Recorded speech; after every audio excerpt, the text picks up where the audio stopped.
God. Fundamental Baptist po, brother.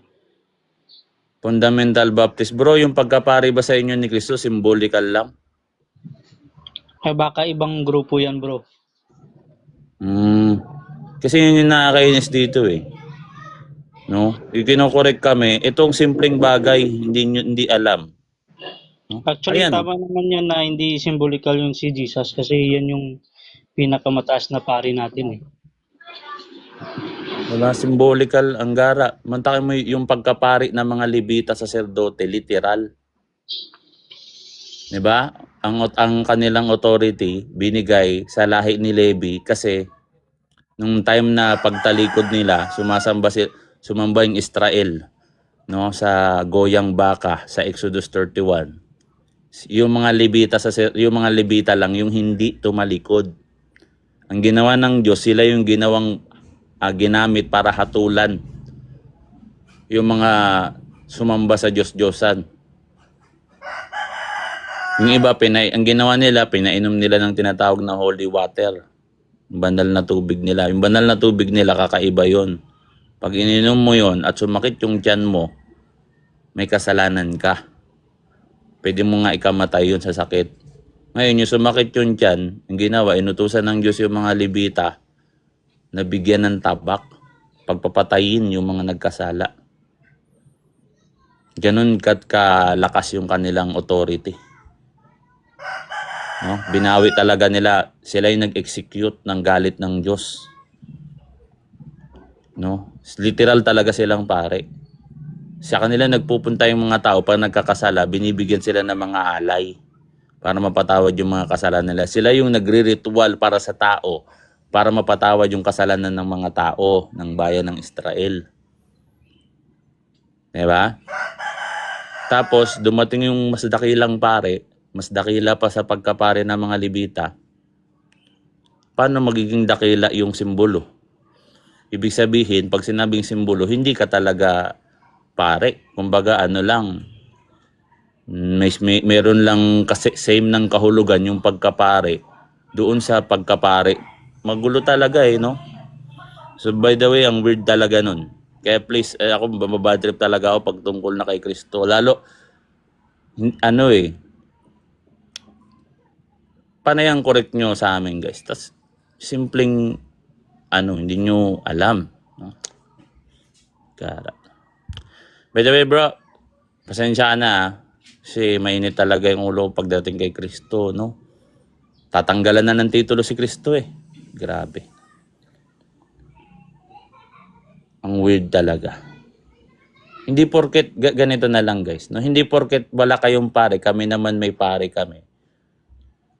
Huwag nyo namang idamay si Kristo. Bira. Gara kasi, no? So, sige bro. Ganito yung ginagawa ko kasi, tol.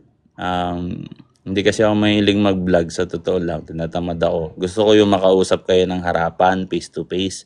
Na alam ko naman may problema. Diba? May mga doubt kayo sa amin.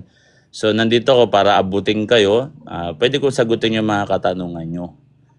Pwede kayong magtanong tapos sasagutin ko yung mga tanong ninyo. Lahat ng tanong ninyo, hanggat kaya kong sagutin, sasagutin ko. At ang gagamitin kong reference, Biblia, para hindi nyo ko maiwanan. Kasi alam ko naman, mahal nyo yung Bible, di ba? Alam ko naman yan, kahit pa paano, mahal nyo yung Bible. Ganon din kami. Actually, matindi yung pagmamahal namin sa Bible. Literal na ginagalang namin yung Bible. Hindi namin yan nilalagyan ng mga highlights. Ayaw namin na nalulukot yan. Ayaw namin yan na iniipit sa kilikili kung saan-saan nilalapag. No?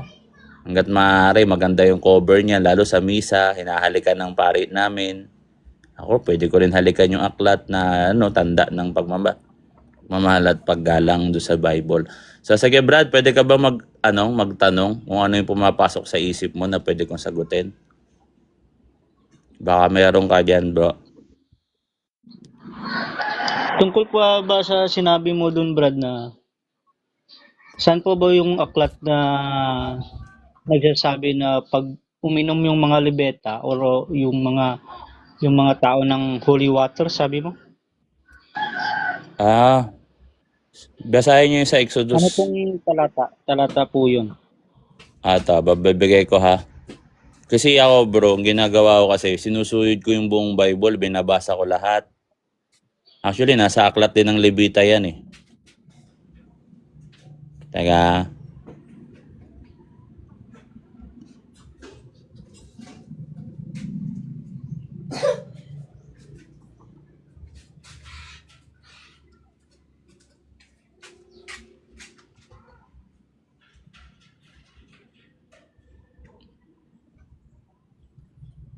Ano yun, pre?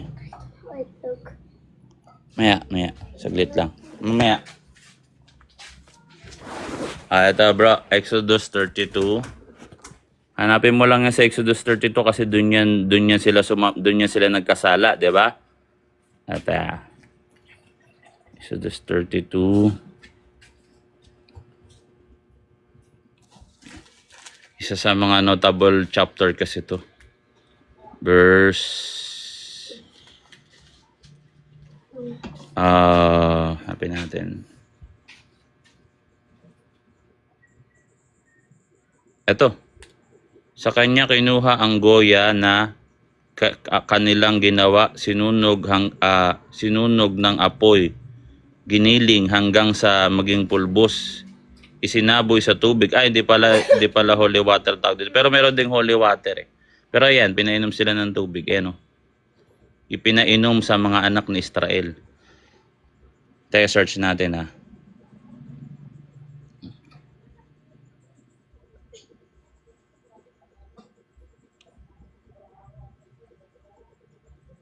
Meron banal na tubig talaga pag ni-research mo. Ayan, oh. Ang pari ay kukuha ng banal na tubig sa isang lalagyan, luwad, at dadampot ang pari ng alabok na nasa lupa, tabernakulo, at ilalagay sa tubig. Papaharapin ng pari ang babae sa Panginoon at ipalulugay ang buhok. Ipapainom ng pari ito. Kung nangangalon niya siya, I think ayun yun eh. Ayan, oh. Kung nangangalon niya siya. Pag sumakit siya niya, nangalon niya siya. Same scenario dun sa Exodus. Pero sa bilang, banal na tubig talaga yung nakasulat. Pero dito sa Exodus, may pinainom din sa kanilang tubig. Same scenario sa banal na tubig sa bilang na pag sumakit ang tiyan mo, ibig sabihin, matinding kasalanan mo. Ayan, letra por letra. Sinabi ni Moses kay Aaron, anong ginawa ng bayang ito? No? Sa iyo, dinalhan mo sila ng isang malaking kasalanan. Ayan,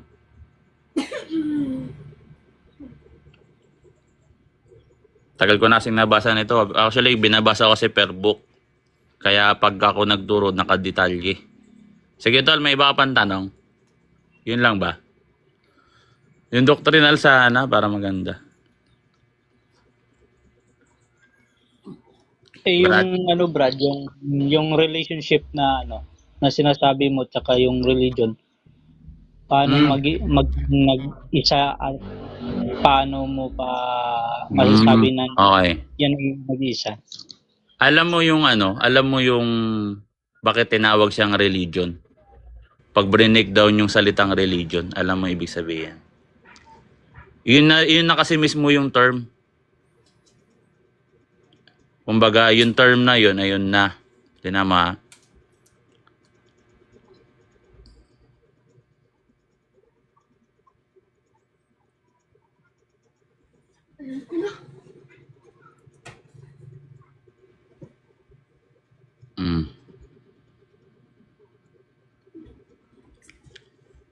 Yung religare, no? Eto, inano ko na para hindi na ako mag-explain, para ikaw na lang yung paliwanag. So, yung re, ibig sabihin, pag sinabing re, Brad, ano ibig sabihin ng re?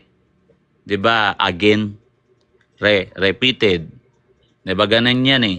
Tapos yung legare, to bind or pagbibigkis. Saan ka ngayon ibibigkis?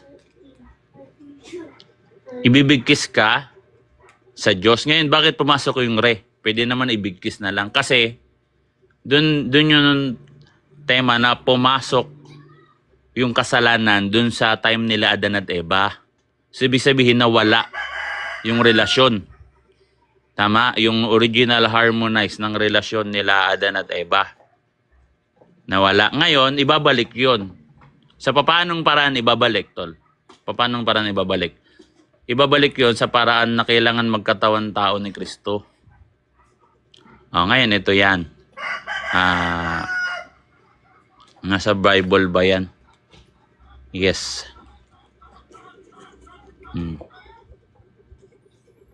Hindi may kakaila na napakadakila ng hiwaga ng ating relihiyon. Kasi relihiyon, pagiging religyoso o pagiging paikipag-isa o religare. Kumbaga, pagiging makadiyos. Hindi mo kasi pwede ikapit sa tao to eh. Yung relation kasi pwede mo naman ikapit sa tao yan eh. Diba? Walang religion, ikakapit mo sa tao, lalabas yung tao na yon, nagpapakilalang Diyos. Diba? So, paano nagkaroon ng siya? Sino yung relihiyon? Siya na nahayag sa anyong tao. O sa ibang salin yan, ang Diyos. Yan o. Ang Diyos. Kasi ano to eh. Sa original na scripture nito, mga original na mga language, sa mga papyrus, ano to, naka-abbreviate na nomina sacra ng Theos, kaso lumabo yung pinakaguhit sa taas. Kaya naging ho. Tsaka yung guhit dito. Malabo na kasi mga papyrus eh. Pero yung Omicron kasi, tsaka Theta, magkamuka yan.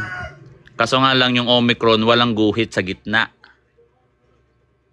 Wala siyang guhit sa gitna. 'Di ba? So, ayun yun eh. Yung ho, tsaka yung Theos. 'Di ba? So, ganon siya, bro.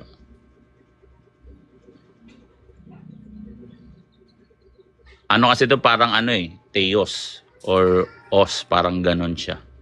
Pero si Kristo yan, no? Wala naman hindi ka naman naniniwala na hindi siya Diyos eh. Okay na yan, hindi na natin kailangan explain yan. Pero siya yung relihiyon. Bakit siya yung relihiyon? Tsaka bakit ganyan yung pagkasulat na nahayag sa anyong tao? Bakit diniin yung anyong tao?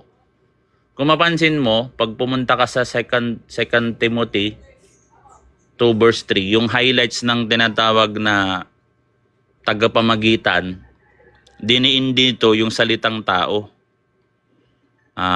Ito. 1 Thessalonians ata yun. 2 Thessalonians. 1 Thessalonians 2:5. Tingnan natin 1 Thessalonians.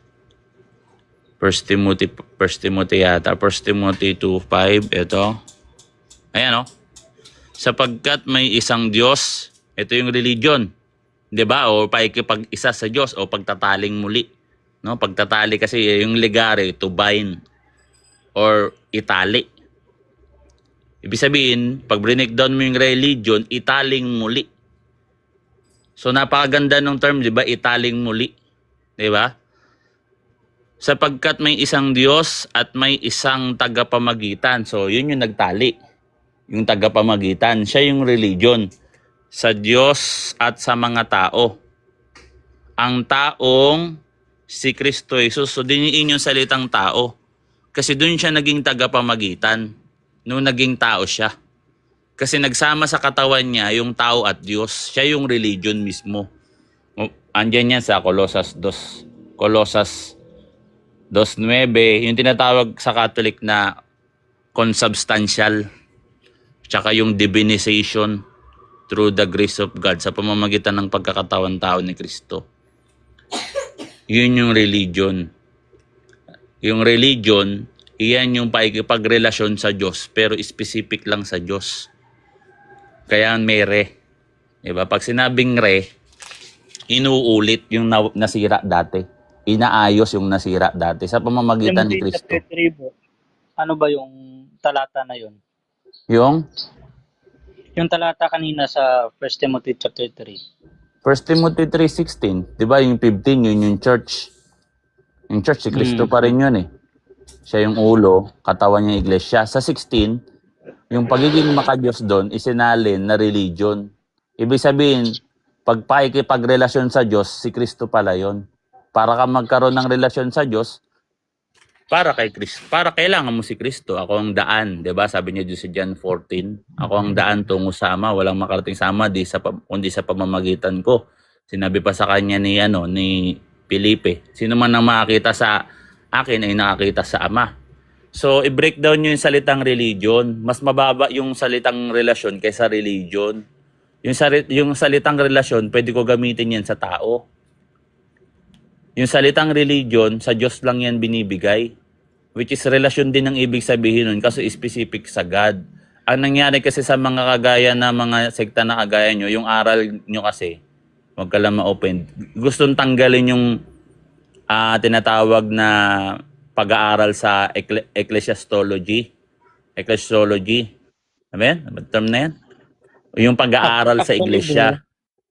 Actually, bro, yung sinasabi mong relationship is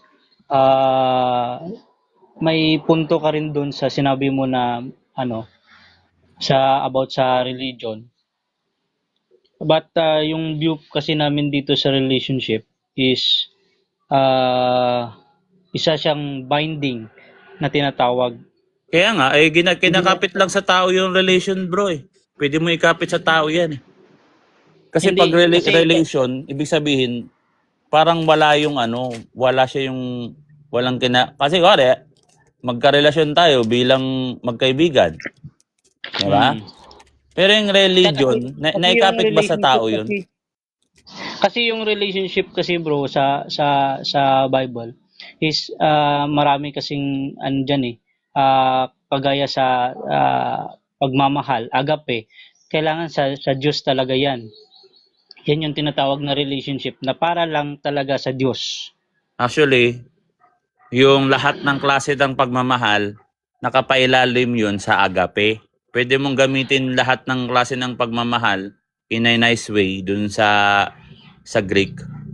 No, kaso nga lang, kailangan nakapailalim. Magagamit mo sa Diyos yung lahat ng iba't ibang klase ng pagmamahal doon. Kailangan ipailalim mo i-pattern mo siya sa agape. Ipa-pattern mo siya sa agape. Kunyari, bilang asawa natin si Kristo, paano natin siya bilang asawa? Bilang agape kasi sinakripisyo niya yung sarili niya. So, isakripisyo din natin yung sarili natin kung kinakailangan. Diba? Bilang asawa ni Kristo. Kasi tayo, bilang ililigtas, tayo yung feminine. Yun yung purpose ng pagbabautismo sa atin. Si Kristo naman, binautismohan, siya naman yung masculine. Siya yung lalaking, siya yung groom. Tayo yung bride. Siya yung magliligtas, tayo yung ililigtas. Pati pagmamahal sa magulang, hindi natawag na, basta to, lahat ng klase ng pagmamahal. Lahat ng klase ng pagmamahal, nakapailalim na siya sa agape. Pero hindi lang agape. Lahat yun pwede mong ibigay. Kasi kung mapansin mo, sabi ko nga, kung mapansin mo, binalid ni Kristo yung pagmamahal ni Peter na hindi naman agape. Alam mo ba yon verse na yon? Bro? Eto, bibigay ko sa'yo. John 21. Hindi naman agape to, bro eh. Pero binalidate ni Jesus Christ. Kaya nga sabi ko sa relationship is talagang nangingibabaw yung agape. Yung relationship, bro, pwede mo nga ikapit sa tao yan. Pero yung religare, hindi mo pwedeng ikapit sa tao. Specific lang yun sa Diyos. Kaya nga may error. Bakit yung parang yung level ng relasyon nyo sa Diyos, same lang sa tao. Dapat special yun sa Diyos, bro. Tsaka pangalawa, bakit makinig ka muna, bro. Makinig ka muna, bro, sa paniniwala nyo. Bakit kailangang ikontra nyo yung religion sa relation? Bakit kailangan paglabanin? Iyon yung hindi ko magets. Anong point nun? Na yung religare, relasyon din sa Diyos, pero specific lang sa Diyos, ilalaban nyo sa salitang relation, samantalang yung relation, mababaw. Pwede mong gamitin sa tao. Hindi ko yung pinaglalaban, kundi ipinag-i-explain ko sa'yo na yung relationship na tinatawag dyan is agape yan, na para lang talaga yan sa Diyos. Hindi, yung sinasabi ko, bro, bakit nyo nga nilaban yung religare sa relation? Bakit nyo pinaglalaban? Yung religare mo, tsaka sa relationship. Oo, yung religion, kunyari, ito. Ibibigay ko ulit sa yung verse, bro, ha? Hmm. 2 Timothy, ay 1 Timothy 3:16. Bakit nyo gustong burahin to? Kasi yung klase ng Hindi, relation na to, specific lang to sa yan yung Diyos. pagkakamali. Hindi binubura, Hindi, ang sinasabi nyo, bro, sinasabi mo ba pinapaliwanagan na, natin. makinig ka, bro, ayokong strawman kayo. Sinasabi nyo ba Sige. na hindi makakapagligtas ang religion kung di relasyon? Sinasabi nyo hindi. Actually, Hindi, bro, bro, samagot ka. Sinasabi nyo ba na hindi makakapagligtas ang relihiyon, ang makakapagligtas relasyon sa Diyos? Sinasabi nyo ba yun o hindi? yung religion kapag naka-point out sa tao. Uulitin ko, bro, ha? Hindi naman kami naka-point out sa tao kasi hindi nga pwedeng ikapit sa tao yung religion. Bro, mag-mute ka muna, bro. Samagot ka ng direkta. Kanina ko pa clear out. Ulitin ko, bro, yung religion, hindi mo yan pwedeng ikapit sa tao. Last na to, bro, ha? Walang religion na ikakapit mo sa tao, pera na lang kung Diyos-Diyosan yung tao na yon, siya na yung religion mo. O ngayon, bakit nyo inilaban yung religion sa relation? Ayan nga, oh. Tinan mo, pag di ba, makinig ka, hindi maikakaila na napakadakila ng hiwaga ng ating relihiyon. Yung relihiyon na yan, hindi yan pwedeng ikapit sa tao kasi tignan mo, ibahin ko ng translation. Oh. Pag iniba ko ng translation yan, anong mangyayari? Hiwaga ng kabanalan. 'Di ba? Tao ba 'yan? O iba'y pa natin ng salin. Pagiging makadiyos. Ito pa yung salin, no? Walang nagsalin yan na relasyon lang sa tao o ikinapit sa tao. Ayan, no? Ang salita ng Diyos. Ayan, no? Nahayag ito na may katiyakan ang hiwaga ng pagkamakadiyos. Yun ang ibig sabihin ng religion, bro, eh. Ibig sabihin, pag may religion ka, meron kang Diyos. Ano yung makadiyos natin? Ay dakila, nahayag sa laman ang Diyos. Si Kristo. Si Kristo yung nahayag sa laman. Ang tanong ko, bro, simple lang, bakit nyo gustong burahin itong ganito tapos ipapalit nyo relasyon lang? Hindi binubura, kundi Oh, sige, kung pinapaliwanag. hindi nyo binubura, sinasabi mo ba na hindi makapagligtas ang religion, ang makapagligtas relasyon sa Diyos? Kapag naka-point out sa tao. Hindi, ulitin ko, bro. Hindi naman naka-point out, ulitin ko, bro. Hindi nga pwedeng i-point out sa tao yan. Kasi Pagiging makadiyos nga eh. religion, bro, maraming religion ngayon. Hindi ko tinatanong na maraming religion, bro. Alam ko naman maraming religion. Ang tinatanong ko, mag-mute ka muna ulit, bro. Hindi mo ko mag-gets eh. Hindi ko tinatanong kung maraming maling religion. Ang religion sa Bible, yung tinatanong ko, ito nakalatag na sa sa screen, no? Ba't pupunta ka sa ibang religion? Ito nga eh. Hindi ko nga yan binubura. Ulitin ko. Ano ang makapagligtas sa tao? Relasyon o religion? O di ba hindi mo masagot? Yung Diyos. Maligtas ka ba ng Diyos kung wala kang religion? Kung hindi ka maniwala sa Kanya? Mali. May religion. Ayan na nga o ating relihiyon. Ibig sabihin, pagiging makadiyos, paano ka ililigtas ng Diyos kung hindi ka naniniwala sa Diyos? Ang nangyari kasi, bro, gusto nyong baguhin yung mga meaning ng salita. Religion ba si Abraham? Oo, makadiyos siya eh.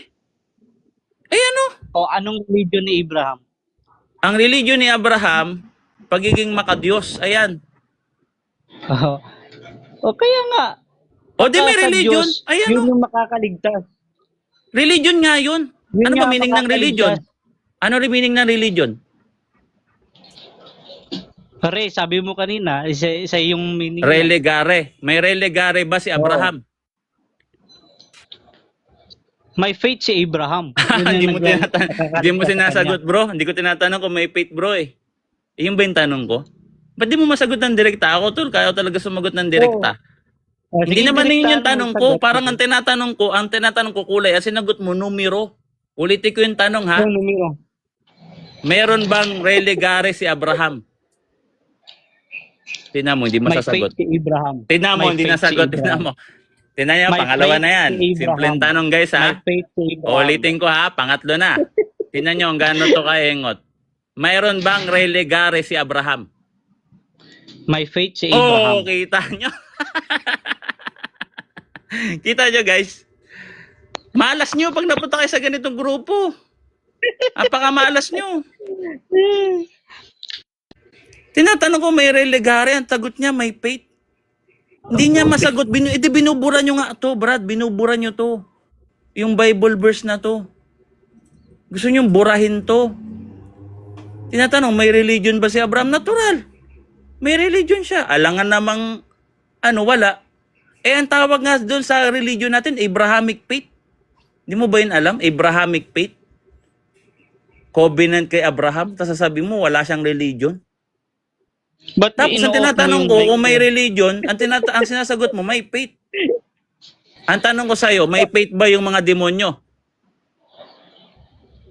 may believe sila, wala silang faith. Okay, tamo, makinig ka. May pananampalataya ba yung mga demonyo? May pananampalataya. May pananampalataya ba sila? Okay, tamo, Believe. bagsak ka. Hindi lahat ng may pananampalataya sa Diyos. Ano ba yung believe? Ano ba yung believe? Sus, di ka makasagot ng direkta. O makinig ka. Yan, bro. Kita mo? Pananampalataya, believe. Kabobohan nyo talaga eh. Eto, makinig ka. Tawa ka lang ng tawa. Ginadaan mo na lang sa tawa. O, ito, di ko dadaanin sa tawa. Makinig ka. O, ayan o. O, sumasampalataya ka na ang Diyos ay iisa. Mabuti ang iyong ginawa. Ang mga demonyo man ay sumasampalataya at nanginginig pa. Ang ibig mong sabihin, ganito si Abraham. Ganito si Abraham, may pananampalataya. Pero tanong ko, may religion ba yung mga demonyo? Wala silang religion. Kasi may pananampalataya sila pero ayaw nilang makipagrelasyon sa Diyos. Kita nyo, kababoy ng aral nyo? Pang demonyo? Sa Diablo pala yung aral ng Baptist eh. Hindi mo pwede. Sa Diablo bro, yung aral nyo. Sa demonyo. Maawa ka sa kaluluwa mo. Ayan o. Sa demonyo. Ayan o. Oo na sa lahat, pananampalataya talaga ng Baptisto. Alam nyo ang bakit? Hindi to pala nampalataya ni Abraham. Bakit? Pananampalatayang walang gawa to eh. Di ba? Basahin ko. Bro, wag ka sumapaw muna, baba ka muna, sapaw ka ng sapaw.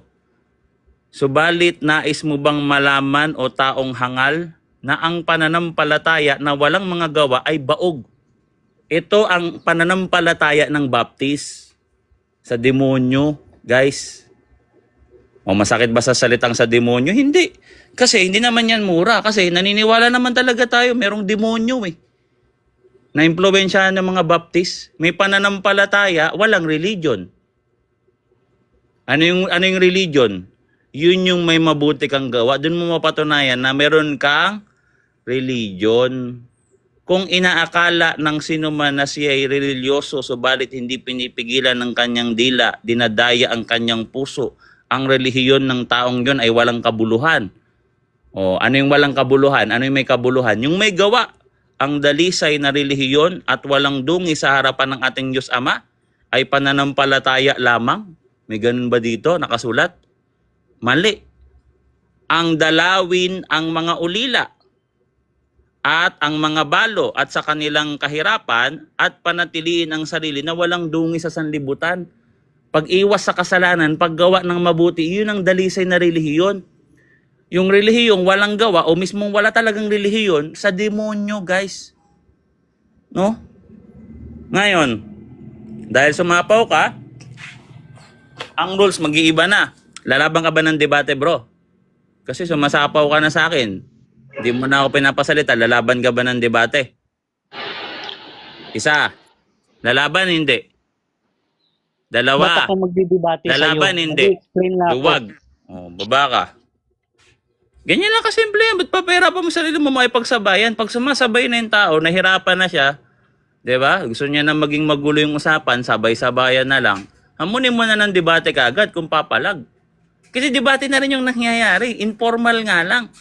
Kumbaga sabay lang kayo nag-uusap. Kaano mo niyo yung sino yung kawawa? Yung viewers. Kasi yung viewers naguguluhan na. Kasi sapawan ng sapawan. Ay di lagyan natin ng formal o debate. Lalaban ba? O takot? Kasi dito pa lang simpleng pag-uusap pa lang natin, mabubugbog ka talaga dito. Kabisado ko yung mga talata dito. Yun nga lang pag-inom ng tubig. Tsaka yung banal na tubig sa Old Testament, hindi mo pa alam eh. Halatang hindi nagbabasa ng Bible eh. Di ba? Napaghahalataan kayo hindi nagbabasa ng Bible eh. Para kayong Christian wannabe na mali ang pagka-Christian. No? Kawawa to mga tao na to. Ginagawa nilang sarili nila. Sorry sa guys sa term ha. Ginagawa nilang bobo talaga sarili nila. Kahit sabihin ko, ito bro nakasulat bro tapos hindi pa rin niya naiintindihan. Kahit sabihin ko na bro, si Abraham ba may religare? Ang sagot niya iba, pananampalataya. Ang problema, lalo kang mababaon dyan. Lalo kang mabibitag dyan. Alam mo kung bakit? Yung mga demonyo may pananampalataya, walang religare. Ano yung religare? Walang religion. Pangalawa, yung grupo nyo, hindi pala yan religion. Relation lang pala yan. Kumbaga yung binibigay nyong paikipagrelasyon sa Diyos, pang tao lang. Kasi pwede ka naman makipagrelasyon sa tao. May relasyon sa asawa mo, sa girlfriend mo, sa kaibigan mo bilang magkaibigan. May relasyon ka sa nanay mo, sa tatay mo. Relasyon ang tawag dun. Pero hindi mo matatawag na religion yun. Kayo, wala kayong, hindi religion ang ibinibigay nyo sa Diyos. Ayaw nyo ng religion. Di, normal na paikipagkaibigan lang pala yan. Diba? Hindi pala yan pagiging makadiyos. Tapos sasabihin mo, agape. Ikinurek pa nga kita eh. Agape lang ang ibibigay mo sa Diyos. Hindi. Ibabalid niya kahit hindi agape. Diba? Tama yung kaingutan mo.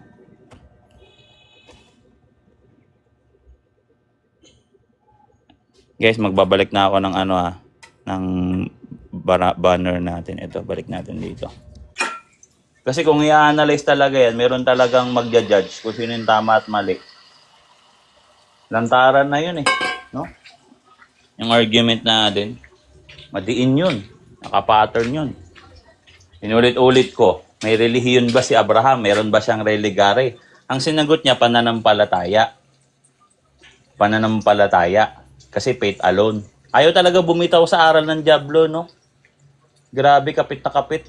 Ang tinatanong mo, kung may religion, ang sagot, manong ganito sabihin niya?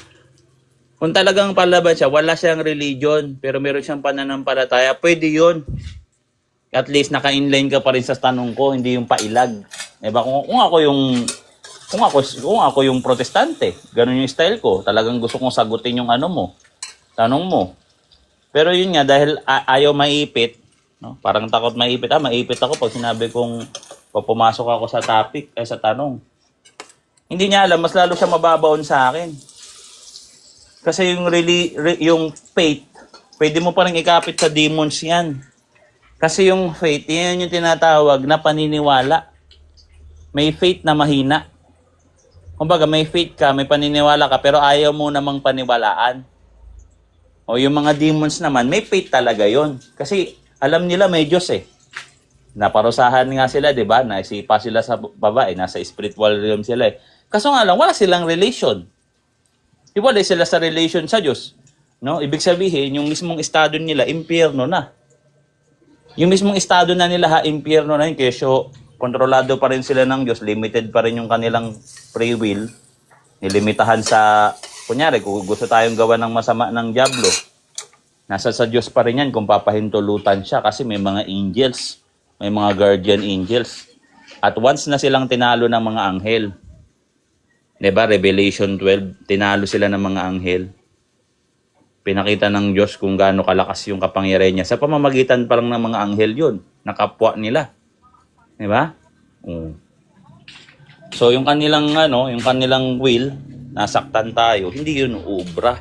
Pero meron silang faith, lantaran sa Bible yan. Yung faith nila, talagang core yun. Iisang Diyos. Pag sinabing iisang Diyos, one God, Trinity yan. Sa theology, pag na-mention yung salitang one, God, Trinity na kaagad yan. Ang iba Pero kasi kung, is, yung persona kasi nila, yung inaano nila, binibilang. ano yun, bro? Ang iba kasi is yung persona yung binibilang. Kaya 3. Ano kasi sa theology, in-explain ko lang, pag na-mention yung salitang isang Diyos, automatic na yan sa atin, ang ina-address dyan. So, yung mga demonyo, naniniwala sila sa iisang Diyos. No, meron silang faith doon. Ibig sabihin, nakatanim na sa kanila yon.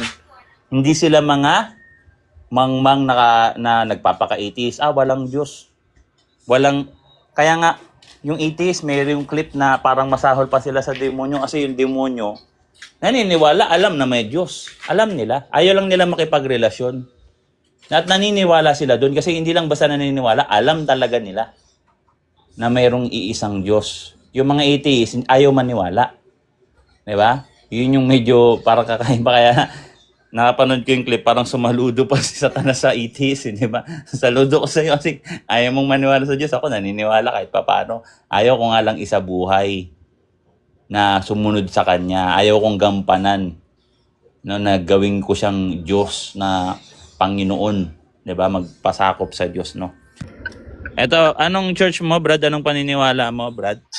Ano to? Siguri to, siguro. Dating INC. Ha? Nagpalit lang ako, hinahantig na ako eh. Ikaw pala yan.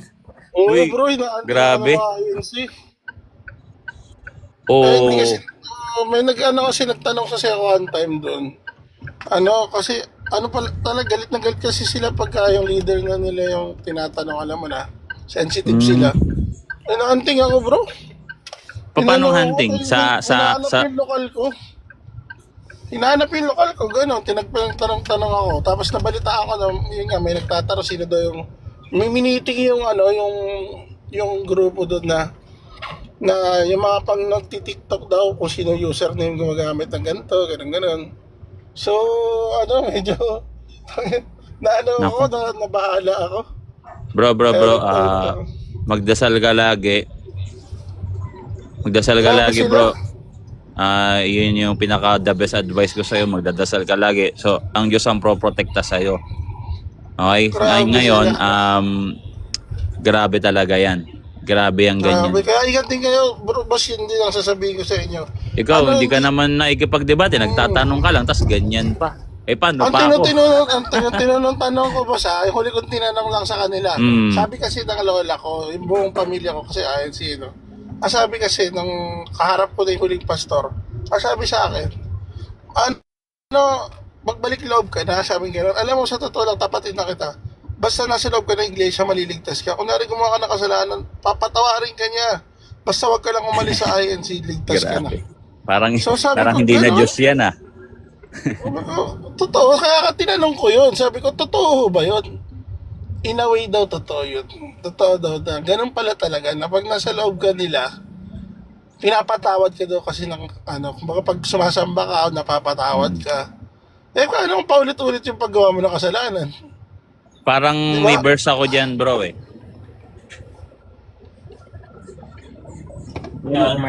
Ibibigay kong verse, no? Tignan mo, napakaganda nito. Maganda pag nilay-nilayan to kasi dito yung time na yung mga Hudyo, yung mga Hudyo, nakakagawa sila ng mga kasalanan.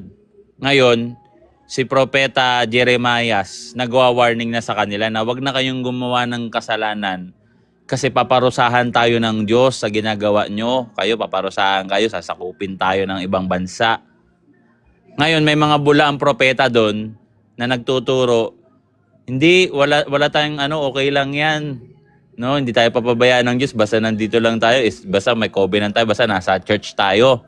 Basta nagwe-worship tayo sa Kanya, kahit gumawa tayo ng masama. Kasi ang nangyayari kasi, tol, pader na lang yung pagitan ng kasamaan nila. Sumasamba sila sa Diyos-Diyosan, and sumasamba rin sila kay Yahweh. So, ang point ng ibang propetang bulaan noon sa time ni Jeremiah, which is yun yung pinapanigan nila na, as long as masamba tayo kay Yahweh, di niya tayo papabayaan kahit gumagawa tayo ng masama. Ang sabi ni Propeta Jeremiah, no? talikuran niyo yung mga kasalanan niyo, kasi paparusahan, which is ito talaga sinabi niya. Basahin ko ha. Jeremiah 7 talatang 10. Ang ganda nito. Sabi dito, una, dito sa talatang 9, kayo ba'y magnanakaw? Kasalanan yun, di ba? Pagnanakaw sa kapwa, panggugulang. Kasama na yan panggugulang, pagnanakaw, pag-angkin ng hindi sayo, kama, papatay, kama, mangangalunya, at susumpa ng kasinungalingan o pagsisinungaling. At ano pa? At magsusunog ng insenso kay Baal, pagsamba sa hindi tunay na Diyos. At magsisisunod sa ibang mga Diyos na hindi ninyo kilala. Sa talatang 10. At pagkatapos ay magsisiparito at magsisitayo sa harapan ko, sa bahay ko. Ayun, sa church. Sisimba sila sa bahay ko, sa iglesia, na ito, at tinatawag sa aking pangalan. Magsasamba sa Diyos.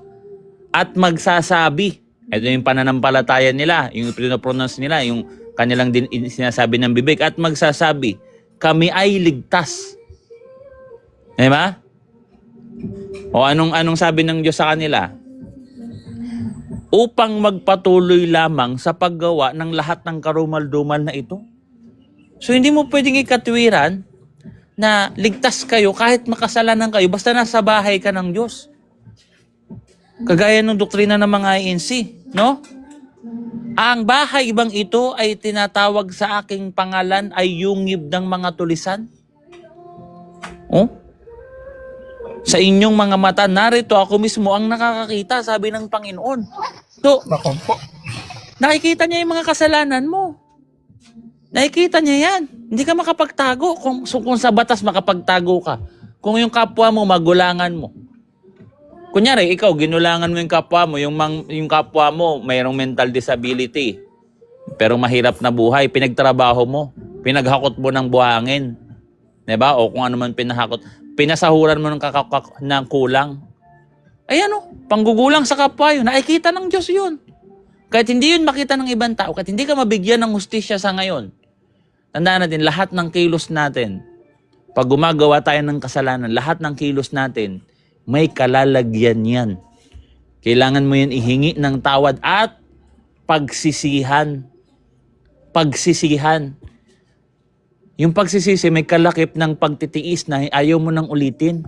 Hindi yung sasabihin mo, ligtas ka na. Basta nasa church ka, ligtas ka na. Ano ba yung church na yan?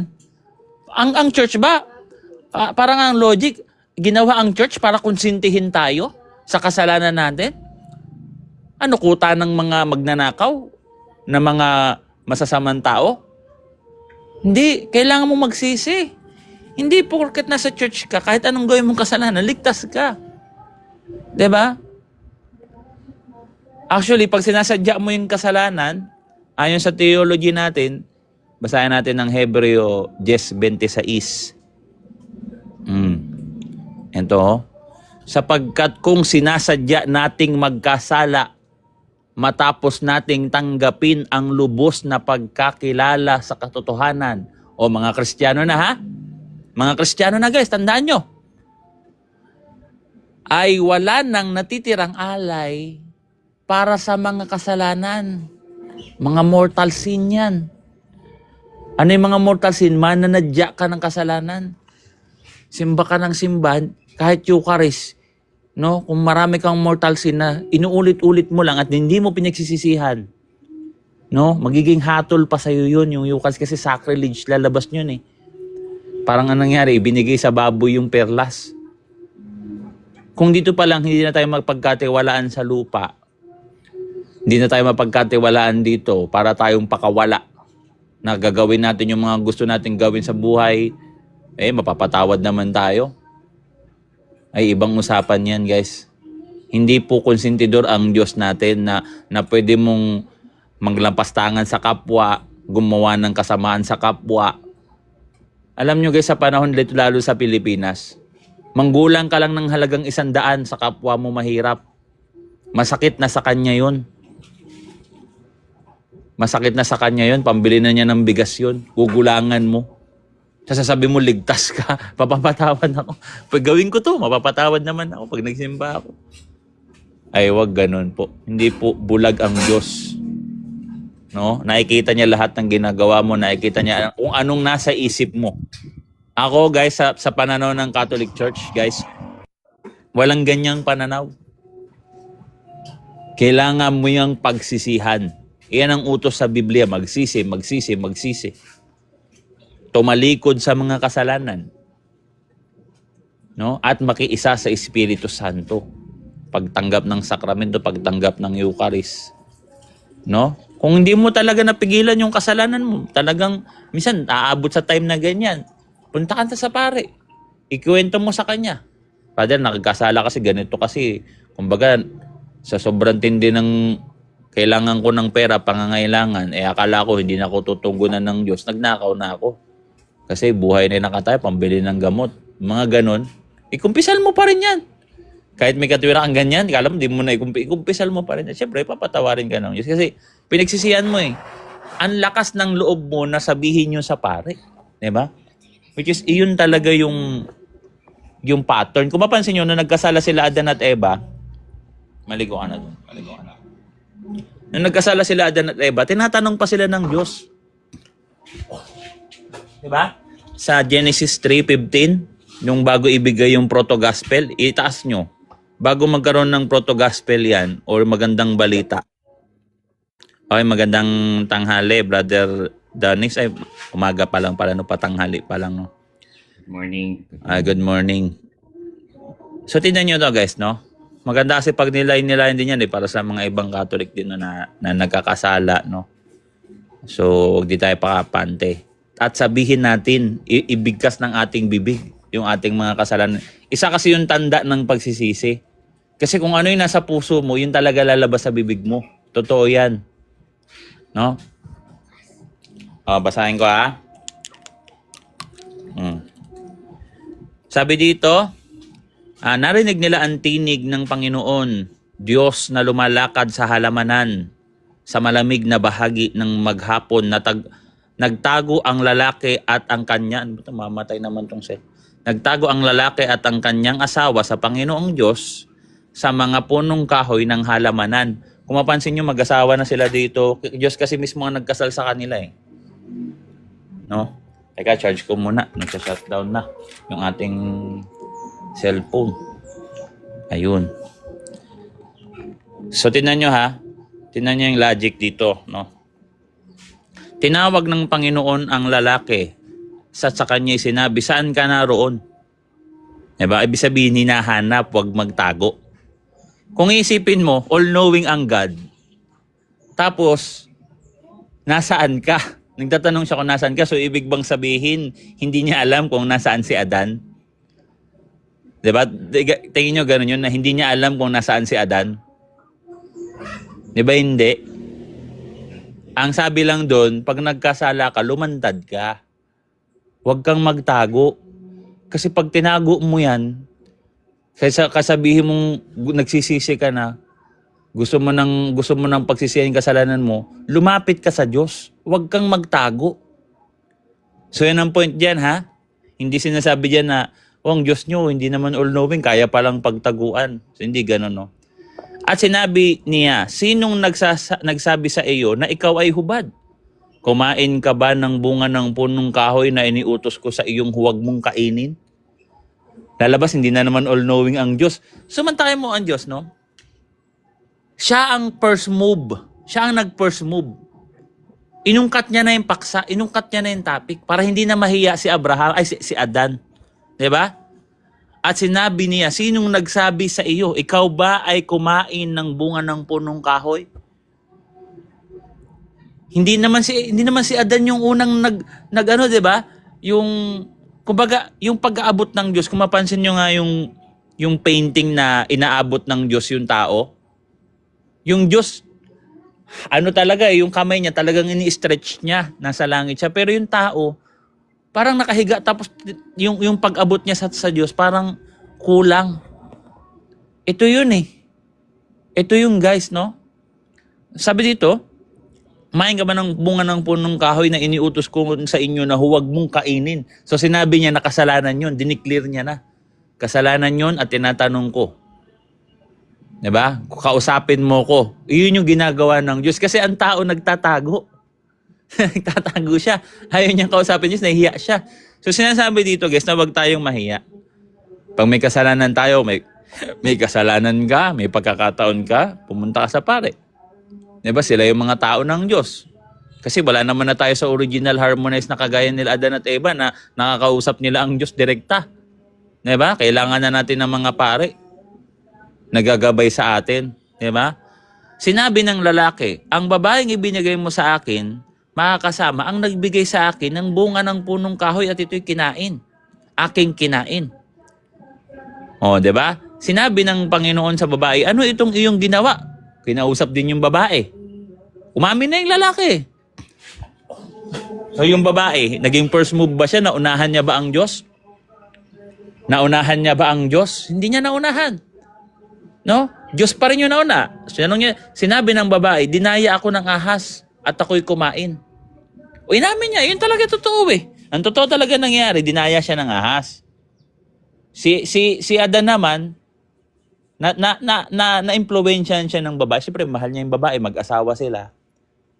Which is, ito yung aral dyan. Minsan, kahit asawa mo, yung babae, minsan, ang kalooban pa rin ng Diyos ang dapat manaig para hindi ka magkasala, no? So, sinabi ng Panginoon sa Diyos, ng Panginoong Diyos sa ahas, sino yung pinarusahan? Ang unang pinarusahan, ang ahas, at yung ahas, hindi na tinanong. Makita niyo yung transition? Meron bang Bible verse na tinanong yung ahas? Hoy ahas, anong ginawa mo? Di ba hindi niya tinanong? Kasi yung mga demonyo, guys, wala nang silang kapatawaran. Wala na silang kapatawaran, guys. Ang tawag doon, irreversible na. Ikalawang Pedro 2, talatang 4 hanggang 5. Impyerno kagad sila, guys. Impyerno. Yung estado nila ngayon, impyerno. Kasi wala silang relasyon sa Diyos. Wala silang religion. Wala nang pag-asa. So, ang ginangyari dito sa Genesis, guys, tinanong yung lalaki, kinausap yung lalaki, hindi pinagtago, inabot ng Diyos, at tinanong kung anong kasalanan, at inamin niya. Tinuro niya rin yung babae na nagkasala, na naging source ng kanyang kasalanan, kinausap ng Diyos yung babae, no? At yung ahas, tinanong ba niya yung ahas nung tinuro ni Eva? Hindi niya tinanong yung ahas. Kasi hindi na niya papatawarin yung ahas. Wala na kasi talagang kapatawaran yon. Pero pinarusahan niya pa rin yung ahas. Tingnan nyo. Sinabi ng Panginoon sa ahas, sapagkat ginawa mo ito. Okay na mo, wala nang pagtatanong sa ahas, guys, no? Sapagkat ginawa mo ito, ay isusumpa ka ng higit sa lahat ng hayop, ng higit na bawat mailap na hayop sa parang ang iyong tiyan, ang iyong igagapang sa alabok, at iyong kakainin ang lahat ng mga araw ng iyong buhay. So, hindi ito patungkol sa literal na ahas at mga ibang hayop, guys, no? Ginamit lang simbolo yung ahas kasi yung ahas gumagapang. Walang paa yung ahas, eh. No? Kasi hindi naman kumakain ng alabok yung ahas, di ba? So, ito yung sinasabi na babagsak ka. No? Magiging impyerno yung buhay mo. Wala ako sa panig mo. Paparusahan kita, dadalhin kita sa impyerno at tatalunin ka ng tao na dinaya mo. Tama ba? Yes. Pag binasa mo sa verse 15, ang verse 15, maglalagay ako sa iyo at sa babae ng pagkapuot sa isa't isa. Ito na yung gospel. No? Sa iyo at sa babae ng pagkapuot sa isa't isa. At ang kanyang binhi, ito ang dudurog ng iyong ulo at ikaw ang tutuklaw ng kanyang sakong. So itong proto-gospel, patungkol na to, hindi na to kay Eva, no, propesiya na to, mismong direkta sa bibig mismo ng Diyos to, walang propeta dito, magandang balita to, no, na magkakaroon ng babaeng lalaban sa dragon at yung binhi ng babae. No, which is tayo yun.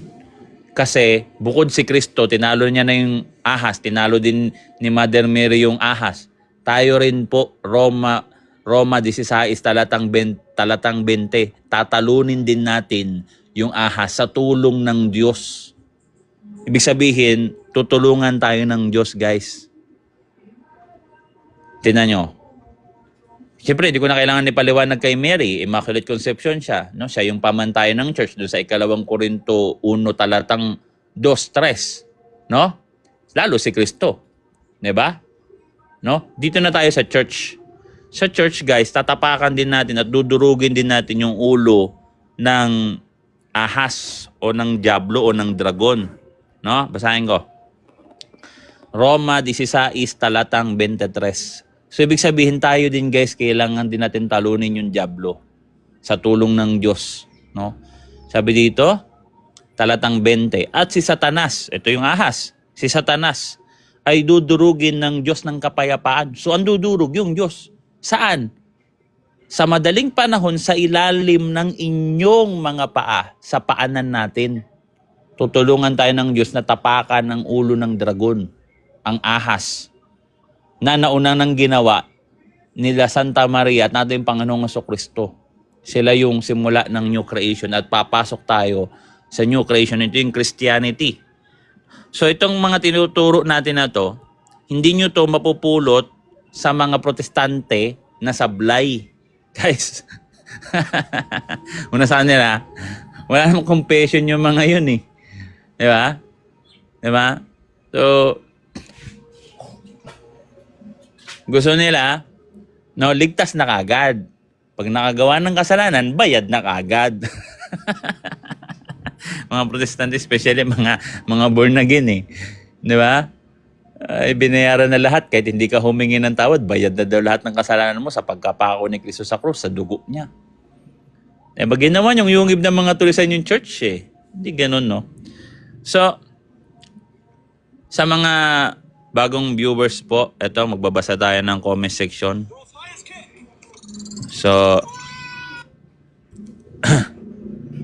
ang mga nag-comment dito ay Ay, Uncle, kamusta? Ayos lang. Ano naman yung mga rebulto? Meron ba dito si Rebulto? Ito si Renzo. Basta Si gusto Renzo, ko. Ang tayo lahat, sana ng lahat ng tao magsisi sa kasalanan. Yun, no, tama si dapat lahat ng tao magsisi sa kasalanan. Ito si Renzo, pakitin natin. si Ana rin. Up kayo. Up po kayo guys kasi itong mga tinuturo namin, nakita nyo naman kung gaano kagandang interpretation ng Catholic Church sa Genesis pa lang. Genesis pa lang yan guys, no? Alam nyo ba na kada hibla ng Bible dito, pag in-interpret ng Catholic Church yan, napaka-smooth. Napaka-smooth guys, grabe. Hibla-hibla talaga, makikita mo yung meaning. Kagaya ng babae dito sa Genesis 3:15, sino yan? Yan yung si Mother Mary. Diba? O yung binhi dyan, si Jesus Christ. O tayo naman, naging nanay din natin si Mother Mary. Naging ina rin natin siya, saan talata yon? O binhi din tayo ng babae eh. O alam ba ng mga Protestant yun? Malalaman nyo ba yan kung hindi kayo magpapaturo sa Catholic Church? Guys? O basahin nga natin yung John 19:26. Tayo rin, binhi din tayo ng babae sa pamamagitan ni Kristo. Ipinagkasundo tayo ng ating Panginoong Diyos na si Kristo sa kanyang nanay. O doon naman papasok yung relation. 'Di ba? Kasi pag relation, pang tao lang talaga yan. Wag niyo pong kinadiin din yung relation, ikakapit niyo sa Diyos. Pag sa Diyos po ikakapit, religion, guys. Wag niyo gawing yung sarili niyo, wag niyo gawing ing-ing. Pasensya na, no? Ganun kasi talaga eh. 'Di ba, guys? Ang pang ing-ing kasi, religion, ipailalim mo yung religion, relasyon lang. Ang ibibigay mo lang sa Diyos, relasyon. Ay parang hindi mo siya kinikilalang bilang Diyos si Kristo eh. Pag si Kristo, religion. Kasi ang religion, pang maka-Diyos yun, na relasyon. Diba? Root word pa niyan, kila Adan at Eva pa yan galing. Kasi nasira yung relasyon natin sa Diyos doon. Yung tali natin, yung pagtatali sa Diyos, yung legare, no? So yung original harmonized, no? By the way, babasahin natin to. Tayo ba talaga? Itatapakan din natin yung dragon kasi ina rin natin si Santa Maria bilang new creation? Yes po. Basahin natin dito. John 19 verse 26. Nang makita ni Jesus ang kanyang ina at ang alagad na kanyang minamahal, si John, no? ay sinabi niya sa kanyang ina, babae, narito ang iyong anak. Kita nyo ha, narito ang iyong anak. Letra por letra. Hindi ko alam kung paano makaka-relate dito yung mga protestante, guys. Hindi ko alam. Problemang matindi nila yan. Paano kayo makaka-relate dito? Baka isipin nyo, tunay na anak ni... Baka isipin nyo, magkapatid si Kristo tsaka si ano, si ano eh, dyan ng ano eh, dyan the beloved eh. Baka yun yung isipin nyo ha, na si Mother Mary, anak niya na biological son niya si Jan ha. Eh, ganyan yung isip nyo eh. Di ba malinaw? Babae, narito ang iyong anak. So, nauna na tayong minahal ni Mama Mary. Pinakilala niya na tayo babae. Pag sinabing babae, hindi po na walang respeto. Paggalang po yan ha. No, ay pakiayos po yung ano no, yung pag-iisip no. Hindi po yan papang Pinoy na babae, hoy babae, hindi gano'n no. Pag sinabing babae, no, sa time na mga Hudyo, respeto po yan, honoring. Parallel po yan, Matthew 19:19, iyong parangalan ang iyong ama't ina, parangalan. Sinusunod po ni Kristo yung utos na yun. Kung i-interpret nyo po yan ng parang pang Pinoy na pasalbahe, ay wag po ganun. Magkakasala po ang ating Panginoong Kristo. Nanay niya po yan. Nanay niya yan. Literal. Biological yan. No?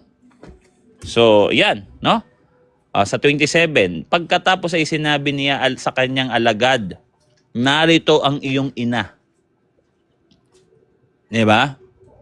At mula noon ay dinala siya ng alagad sa kanyang sariling tahanan. Tinuring niya ng nanay si Mother Mary. Kasi ano po ba si Mother Mary? Isa siyang ng balo. Balo na po si Mother Mary, guys. Kaya pag may nakikita kayong balo, guys, no? Kung meron kayong kagalit na balo at nabalo na siya o balo siya, pagpasensyaan nyo, intindihin nyo kasi yung sitwasyon nila, wala na silang kasama sa buhay. Matanda na sila, wala pa silang asawang lalaki. Eh si Mother Mary, wala na ring anak. Di ba? Wala ring anak. Brother Boy. Ay, bro. Boy. Andiyan ka pala. Bro. Isang Kamusta? karagdagan Sige. lang na kasi diyan din mapapatunayan na talagang yung virginity ni Mary kasi Opo. sa panahon ng mga Israelita, pag may pag namatayan ng ama at yung ina na lang ang naiiwan, tapos kung may anak talaga siya, ang kukuha sa nanay ay yung sariling anak niya. Eh samantalang niya sa sinabi mong pahayag na yan, nagpapatunay lang talaga na walang ibang anak si Yes. Wala talaga siyang ibang anak. Actually, hindi lang yan sa panahon ng mga Hudyo, yung batas na yan na pag meron kang anak, yun dapat yung unang magkukupkup sa'yo. Actually, batas din ng mga Kristiyano yan, guys. Mababasa natin yan sa unang Timoteo 5:4-8. Kaya nga yung kaugalian ng mga sa ibang bansa, no, sa kaugalian nila, mga bandang Amerika, pag matanda na yung mga magulang nila, pinapaampun na nila, guys. Pangit yun, guys. Dapat kayo yun yung mag-unang umako ng obligasyon dyan, eh. Wait mo natin si Sister Annie. Sa inyong mga magulang, basahin natin ha. 1 Timothy, talaga patunayan na wala na talaga siyang anak na iba bukod kay Kristo. Tama talaga si Brother Migs. Pag nakapattern talaga kayo sa aral ng Catholic Church, maiintindihan nyo ang mga bagay-bagay. No? So, 1 Timothy 5:4-8. Ngunit kung ang sino mang babaeng balo ay may mga anak o mga apo, ayan may mga anak o mga apo, hayaang matutunan muna nila ang kanilang banal na tungkulin. Banal pala yung gawain natin na yun, guys. Oh. Guys, yung pagmamahal pala sa magulang na balo, huwag mo yan ipaampon sa iba, ipaalaga sa iba. Kung ipaalaga mo man sa iba, at least, yung tipong, andun pa rin, busy ka lang siguro, kumuha ka ng yaya, okay lang yun. At least, under mo, pero yung, minsan lalo dito sa Pinas, iiwanan mo na yung magulang mo. Minsan wala na makain yan eh. Kaya nga pinupuntahan na ng mga vlogger yan eh. Ang bira yung mga vlogger na yun. No? So, banal na gawain. Basahin na. Kailangan matutunan muna nila ang kanilang tungkulin sa sariling sambahayan. Ibig sabihin, inside ng circle ng family. Kung ikaw ay anak o apo at yung nanay mo ay balo na, no? Huwag mong ipaubaya sa mga pinsan mo. Ikaw mismo na anak at apo ang umako ng banal na gawain, mag-aruga sa iyong nanay. So sa mga katubid, kung may iba pang anak, si Santa Maria na biological, hindi pwedeng gawin ni Kristo yun. Tama? Na iuutos kay Jan yung pag-ako ng responsibilidad kay Santa Maria kasi lalabas, tinuruan niyang magkasala yung mga kapatid niya. 'Di ba? Ang linaw, guys, no? Tuloy natin. No? Sapagkat ito'y kaaya-aya sa paningin ng Diyos. 'Di ba? Ang ganda, guys, no? Yung mga protestante na naikinig sa atin dito, dumadaan lang. Ito yung mga aral na dapat yung matutunan na nasasayang. Nasasayang, natatapon, nasasayang. Hindi nyo nakukuha. Nasa amin to, kami nag-iingat ng ganito. Tuloy natin. No? Sa talatang 8, ngunit kung ang sino man ay hindi kumalinga sa kanyang mga kamag-anak, lalong-lalo na sa kanyang sariling sambahayan, tinatanggihan niya ang pananampalataya at siya'y masahol pa sa hindi mananampalataya. Masahol ka pa sa hindi mananampalataya kasi ultimo yung mga sabi ni Kristo, ultimo yung mga sasamang tao, mapagmahal sa kamag-anak. 'Di ba? In example nga niya yan eh. Mahina ba yung pananampalataya niyo? Huwag niyo isipin ang kakainin niyo bukas. Yung mga masamang tao nga, mahal nila yung anak nila. Hindi nila bibigyan ng ahas ang nanghihingi ng tinapay o bato. 'Di ba? Tapos ikaw mananampalataya ka, naniniwala ka sa turo ni Kristo, tinuturing tayong anak ng Diyos at hindi tayo papabayaan ng Diyos. Tapos hindi mo mamahalin yung inside ng circle ng family mo. Especially kung balo na yan. Wala na mag-alaga sa kanya, patanda na, hindi mo siya alagaan, ay masahol ka pa sa hindi mananampalataya. Ang ibig sabihin nito guys, hindi porket nananampalataya ka, ligtas ka. Diba? Tama yung logic, no? Kasi masahol ka pa sa hindi mananampalataya kung hindi mo isinasabuhay ang utos ng Diyos. Tandaan natin sa Roma 2:10 hanggang 15. Yung mga hindi mananampalataya pero gumagawa ng naaayon sa kautusan ay doon sila aariin ng Diyos, doon sila nagiging righteous. At ang mga righteous, subject na mapunta ng langit. Yung mga matuwid na tao, guys. No? So, eto, mayroon nang nag-comment dito. Ito si Bills. No? Sabi ko sa inyo, guys, no?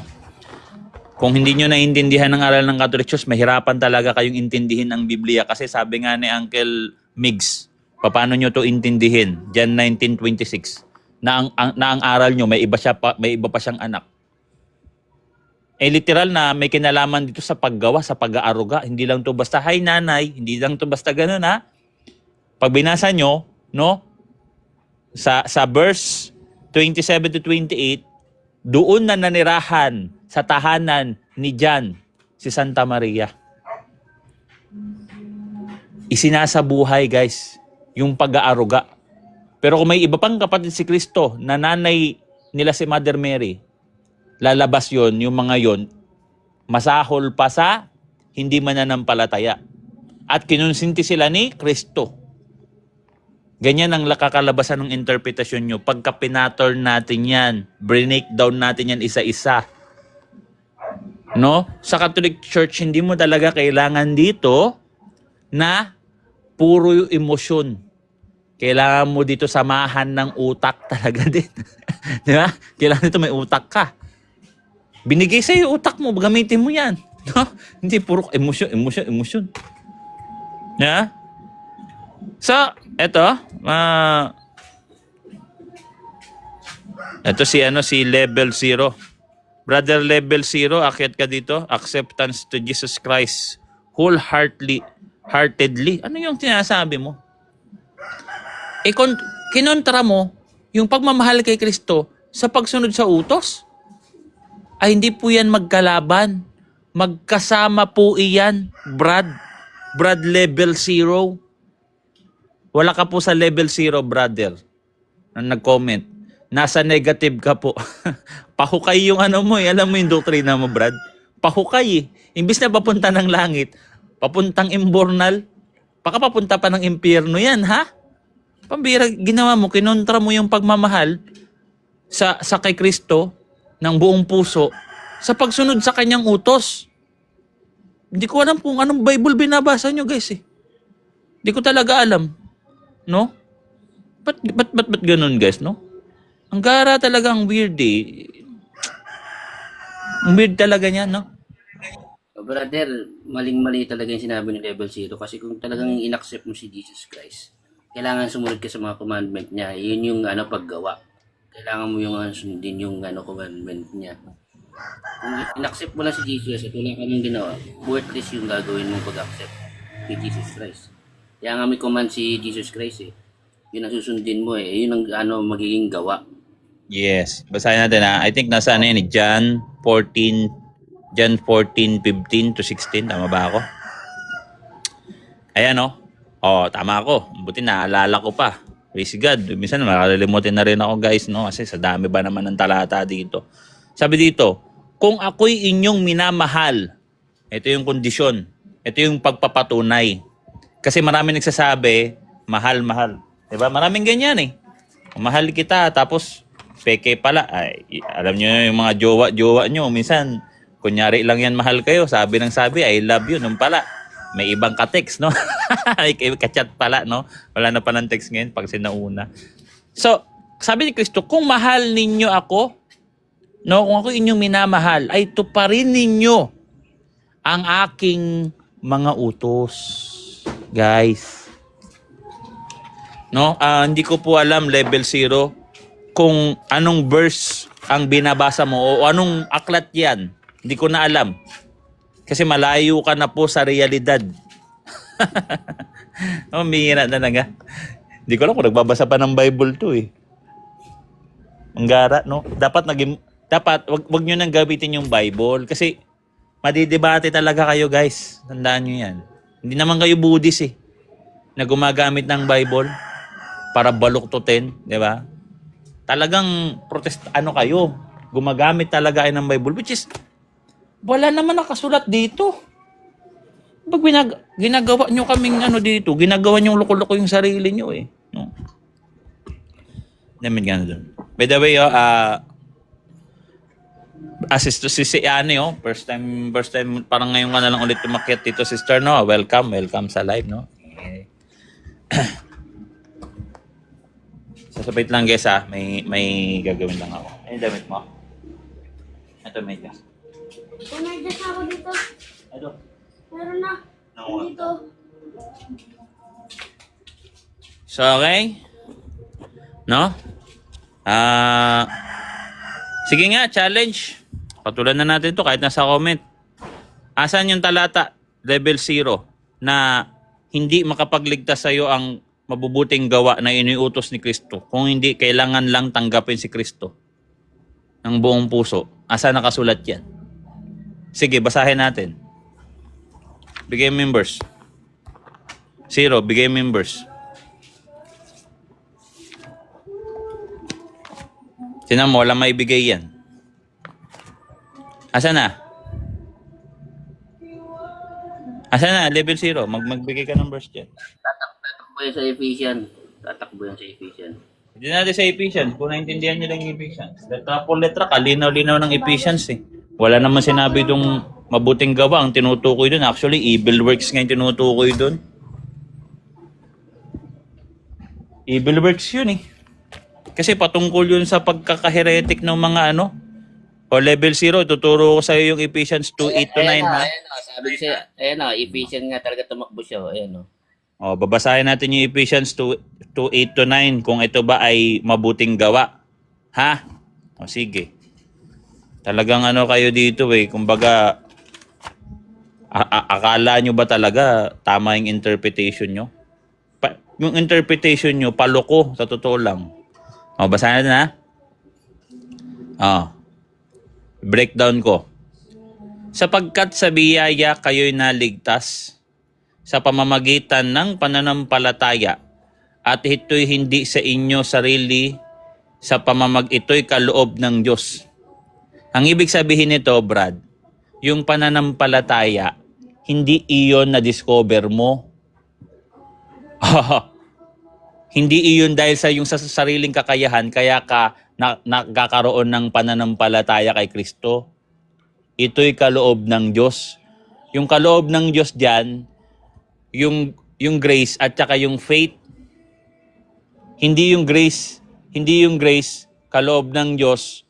Tapos yung faith may nakalagay na alone. Walang ganon. Gets mo na? Ang ibig sabihin nito, ito yung tinatawag na sensus fidelium sa Catholic. Na yung pananampalataya natin, galing yun sa Diyos. Hindi ayon sa sarili nating kakayahan, ito'y pinagkaloob ng Diyos. Walang sinabi dyan na hindi mo kailangan ng good works kasi yung good works, yun nga yung pananampalataya eh. Pag binasa mo sa 10, tingnan nyo yung 10 ha. Sapagkat tayo'y kanyang pinakamahusay na gawa na nilalang kay Kristo Jesus para sa mabubuting gawa. Ito yung faith eh.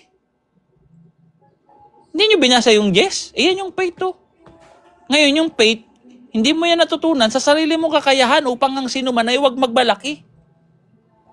Ibig sabihin, bawal yung self-interpretation. Kontra pa sa inyo yan eh. Sa totoo lang. O, kunyari, bigyan ko isang parallel. O, sa pananampalataya ni Saint Peter, yung aming Pope, no, na hindi nyo to alam eh. Ito yan, no? O, sabi dito ha, sinabi sa kanya, Matthew 16, verse 16, sumagot si Simon Pedro at sinabi, ikaw ang Kristo, ang anak ng Diyos na buhay. O yan yung faith niya, na makakapagligtas sa kanya. Diba? Yan yung faith natin. Ano yan? Sumagot si Jesus at sinabi sa kanya, mapalad ka, Simon, anak ni Jonas, sapagkat hindi laman at dugo ang nagpahayag sa iyo nito, kundi ang aking Ama na nasa langit. O di hindi nga ayon sa sariling kakayahan ni Saint Peter, yung faith. Hindi sinabi yung faith, hindi ka na mag-good works. Sablay talaga. Pabira. Pangalawa, sa verse 8 tayo. Sa verse 9. O, sige, verse 9. Na-breakdown ko yung verse 8, di ba? O, yan talaga yung interpretation dyan. May cross-parallel pa nga eh. No, punta tayo sa verse 8. Akala nyo, bilib na kayo kasi may alam kayong talata. Alam nyo yung talata, Efeso 2:8, kabisado nyo. Kabisado nyo yung talata, nasa 10 lang eh. Kasama to, no? Hindi sa pamamagitan ng mga gawa upang ang sinuman ay huwag magmalaki. Ayun yun. No? Theology ang pinag-uusapan dito, hindi good works. Ano ba kayo? Kasi yung gawa dito na sinasabi na ipinagmamalaki, pag binasa mo sa verse 11, pagtutuli. Theology to na pananampalataya. Ito yung knowledge mo sa theology. Kabobo talaga. Sorry guys, sorry talaga sa pananalita, no? Kaya't alalahanin ninyo na noong una kayo'y mga hintil. Eto. Kayo'y mga hintil sa laman na tinatawag na dituli, na tinatawag na tuli, na ginawa ng mga kamay ng tao. Ayan o. Tinatawag silang dituli. Taga, may tumatawag sa akin guys. Taga lang. Watch and subscribe to Boyleta and Nash. Thank you. One more. Safety. 1, 2, 3. Please watch and subscribe to Boyleta and Nash. Thank you. Oo nga, ito nga isang burden ka na ako dito. So tuloy natin, no? So may tumawag sa. So yung crucial term dito, iparallel natin ha, para maintindihan natin yung gawa. Kasi una sa lahat, pag breakdown natin to, walang nakalagay na mabuti gawa, walang nakalagay na masamang gawa. Pero ang crucial term dito, upang ang sinuman ay huwag magmalaki. Tapos sa baba, pag nakita mo sa baba, sa verse 11, pagtutuli. Diba? O, inote nyo yan. Galatians 4, Galatians 6, verse 14 to 16. Hindi alam ng mga protestante ito, no? Kawawa naman sila. Namumuhay sila sa kasinungalingan, guys. No? Swerte natin, no? Basahin na, ha? Subalit, sabi dito, ha? Subalit huwag nawang mangyari sa akin na ako'y magmalaki. Ayan, ha? So merong pagmamalaki, 'di ba? Oh. Sa verse 13, simulan pa lang sa verse 13. Sapagkat maging ang pagtutuli ay hindi rin naman tumutupad sa kautusan. O kita niyo may pagtupad sa kautusan, no? Ngunit ibig nila kayong maipatuli upang sila'y makapagmalaki sa inyong laman. Ayun. Doon lumitaw yung crucial term na maipagmalaki. So talagang pagtutuli yun. Hindi yan about sa charity or pagiging gawa ng mabuti masama. About yan sa wrong theology na ipinagmamalaki na mga taong inuunawa nila yung kautusan ng Diyos sa sariling kakayahan.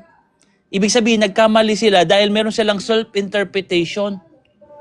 Kasi once na ikaw ay nagkakamali, self-interpretation yun, siyempre. Kasi ang tao lang naman ang pwede magkamali. Diyos hindi naman pwede. Pero kung hindi ka nagkakamali, ginagabayan ka ng Diyos. Nagkamali kayo sa interpret, so self-interpretation. So kayo ang tinatamaan dito, hindi kami. Kasi tama yung interpretation namin. Letra por letra, ulitin natin. Sapagkat maging ang pagtutuli ay hindi rin naman tumutupad ng kautusan, ngunit ibig nila kayong ipatuli upang sila'y makapagmalaki. Oh, balik tayo dito sa sa Epeso. Epeso 2. So hayaan niyo siya kahit di siya matuto, at least tayo na lang yung matuto, no? Sabi dito, hindi sa pamamagitan ng mga gawa upang ang sinuman ay huwag magmalaki. Ayan eh. Ano yung gawa? 11. Kaya't alalahanin nyo na noong una kayo'y mga hintil sa laman na tinatawag na dituli o tinatawag nila tayo. Ibig sabihin iniinsulto, pinagmamalakihan. Na tinatawag na dituli na tinuli sa laman na ginawa ng kamay ng tao. Okay, sa mo ibig sabihin, bunga lang ng self-interpretation. Ibig sabihin, pag nagtuli sila sa laman, walang kinalaman doon ang Diyos. Gawa nyo lang yan. Hindi ako makikialam dyan. Hindi yan sakramento. Diba? Hello bro, medyo maingay sa background mo, Brad. Yan, salamat. So, 0. No? Level 0. Hindi ka po level 0 yung nagko-comment. Isa ka pong negative. No? Mga negative 100 ka po, no? Wala ka pa po, no? Marami ka pang kailangang aralin. At hindi mo yan maaaral, yung mga dapat mong aralin, hanggat nandyan ka sa maling church. Kasi hanggat nandyan ka sa maling church, papakainin ka nila ng puro kaheretikan na aral. At pag ikaw ay tatapat dito sa aming mga Katoliko, sa ibang protestante, baka may laban-laban kayo. Pero sa amin, guys, sa Catholic Church, tatag ni Kristo, no chance. Subok ko na yan, no chance, 0. No? Walang pag-asa na manalo kayo dito. Napakalinaw niyan, Epeso 2, 8 hanggang 9. Patungkol yan sa self-interpretation, bunga ng self-interpretation sa theology na nagpapatuli sa laman. 0 chance, guys. Yan na si Angel Detective, oh. Hello, good morning, good afternoon Hi. sir. Okay, basta. Eto, live lang tayo. Basaling paano nakakatulong tayo sa sa church, 'di ba? Tama yan. Punta tayo dito. Sabi dito, you are being boastful po, contradicting sa sinabi mo po. Anong contradicting? Wala namang contradiction doon letra por letra yan So wala na, iyan na lang. Ang ginawa mo, conclusion. Hindi po yan premise. Wala ka ring logical syllogism. Basta sinabi mo lang na mali ka po, contradiction ka po. Kahit naman yung tambay sa kanto na hindi na mahilig mag-aral, kaya rin naman nila sa akin sabihin yan Yung ginagawa mo. Ang tanong, anong patunay? Diba? So yan iyan na ba yung pinaka natatago mo? Ayan na yung natatago mo? Wala na? Buti nga, pinatulan pa kita kahit sa comment ka lang. Kasi alam ko naman, di na kayo aakyat Intindi ng takot nyo sa amin, no? Sa lahat ng mga protestante, sa katoliko talaga, tilikod. Sa amin talaga kayo takot na takot Kung gusto mo, bigyan pa kita ng isang matinding argument dito. Itong gawa dito, hindi to good works. Kasi ang interpretation, guys, ng mga protestante, ladies and gentlemen, ang interpretation nila sa Efeso 2, 8 hanggang 9, na yung gawa dito ay good works. Kahit wala nakalagay na good works, dinagdagan nila. Actually, may nag-edit na nga ng Bible, guys. May nakalusot na. Nilagyan ng salitang good works. Yung talata.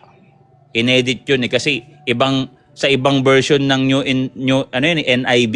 Sa ibang NIV, wala namang good doon. Pero may umiiral, guys, na NIV version na mayroong salitang good works dito. Babasahin ko Basahin ko Sapagkat sa biyaya kayo naligtas sa pamamagitan ng pananampalataya, ito yung sa inyong sarili, ito'y kaloob ng Diyos.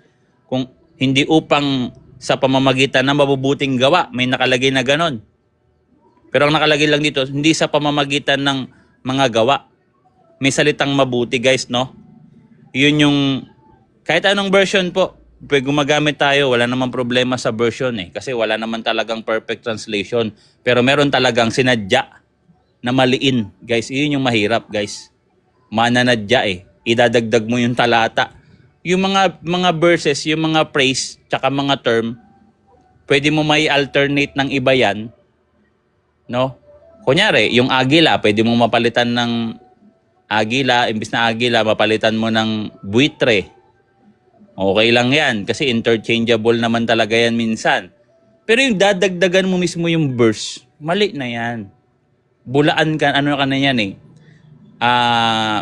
kumbaga pambababoy na yan sa mga banal na bagay, sa divine revelation. Parusa sa'yo, Revelation 22 verse 8 to 9, dadagdagan ka ng salot sa impyerno. Kumbaga sa impyerno, dun ka sa pinaka mahirap na sitwasyon, no? So, ladies and gentlemen, guys, ang interpretation nila dito, good works daw to. Hindi daw to evil works. So, ito, may papayata ako sa inyo. Pilipos 3, 2, talatang 3 hanggang 3. Evil works po ang address diyan, no? Malas na mga protestante, dami ko nang alam na Bible verse no? Letra por letra, letra por letra. Mag-ingat kayo sa mga aso. Mag-ingat kayo sa masasamang manggagawa. Evil workers, mga masasamang manggagawa, mga evil workers. 'Di ba? O ano yung masasamang manggagawa dito? Ano yung ginagawa ng masasamang manggagawa? Mag-ingat kayo sa mga hindi totoong pagtutuli. Ayun. Wrong theology pala. Evil works pala yung sinasabi dun sa Efeso 2:8-9. Guys, yung mga protestante po, mali ng interpretation. Mali. Huwag ka naman Tantaran yan. Boy letra. Diba? Kasi sa dami-dami pa naman ng versions ng Bible na kinumpay ng mga protestante. Best example yung Iglesia ni Cristo na mali-maling spelling. Dinagdagan at binawasan.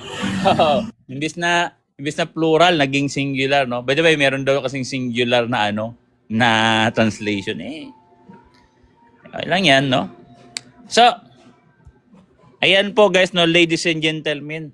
No, yung mga protestante po, mali ng pagka-interpret. Boy letra, mali-mali turo mo. Oh, ba't nagagalit ka kagad? Pagkakit mo, galit ka kagad. No? Hindi ka man lang magpakilala, halatado kang takot eh. Huhugot ka kagad. Manong kung talagang malakas ang loob nyo. Taga lang bro. Kung talagang malakas ang loob nyo, ganito ang gagawin nyo. Tara, Boy Letra, pag-usapan natin, debate tayo. 'Di ba? Hindi yung parang huhugot ka ng lakas ng loob, magic word agad, Boy Letra, ganito. Sino magtsatsaga? Tingin mo pagtsatsagaan kitang kausapin, Brad, sa ganyang attitude, tingin mo ba talaga ganun ako ka-desperado makausap kayo na kahit bastos kayo kausap, pagtsatsagaan ko kayo? Ha? Ganun ba ka-low budget ako? Ay, wag niyo po kung gawing ganyan. Pag mga ganyan po mga tao, hindi ko na kagad kinakausap yan. No? Wala mapupulot na aral dyan. Ako, kargado ko dito ng salita ng Diyos. Ng tamang interpretation. Letra po letra pa nga ako eh. Di ba? Pang debate talaga yan. Tapos tatapatan nyo ko ng mga ganyang daldal lang. Daldal lang kayo na Boy Letra, mali ka. Boy Letra, mali ka. Mali interpretation mo, Boy Letra. Boy Letra, mali yung pagbasa mo. O, bira kayo. Mag-aaral kasi kayo. Ay, wag na natin i-advise na mag-aaral. Kasi yung mismong aral nila mali, no? Ano tayo magawa dyan, no? Umalis na kasi kayo sa church nyo. Ayun ang tamang sabihin, no? Mali talaga. No? Lahat ng mga interpretation ng protestante na labas sa Catholic Church, pero Trinity nasa loob ng Catholic Church, sa labas ng Catholic Church, lahat yun guys, mali. Mali talaga. Ladies and gentlemen, kaya nating patunayan yan dito. Uncle Boy, especially yung mga naniniwala sa 5 solas. Yes. Yung puro alone at saka only. Ito yung mga nakakatakot na aral. Yes. Oo. Sa demonyo nga yan eh. Mantakay mo, i-recap natin ha. Tingnan nyo, yung religion, inalis nila, pinalitan nila ng relasyon. Ang tanong, yung relasyon, pwede mo ikapit yan kahit sa aso. Maniwala kayo sa akin. Yung aso mo, tsaka ikaw, may relasyon. Diba? Alaga mo. Aso mo yan, mag-amo kayo. Alaga mo yan, pet mo yan. Relasyon ang tawag dun, guys. Diba? Pero, yung religion, hindi mo yan pwedeng ikapit kung hindi mo siya kikilalaning Diyos. Tandaan nyo yan. Ang ginawa nyo guys, yung Christianity, binaboy nyo. Mga protestante, binaboy nyo. Imbis na religion, relasyon lang ang gusto nyo. Uncle Boy, dito magmamanifest kung paano nilalayo ng demonyo, no, sa Diyos ang tao. Yes. No?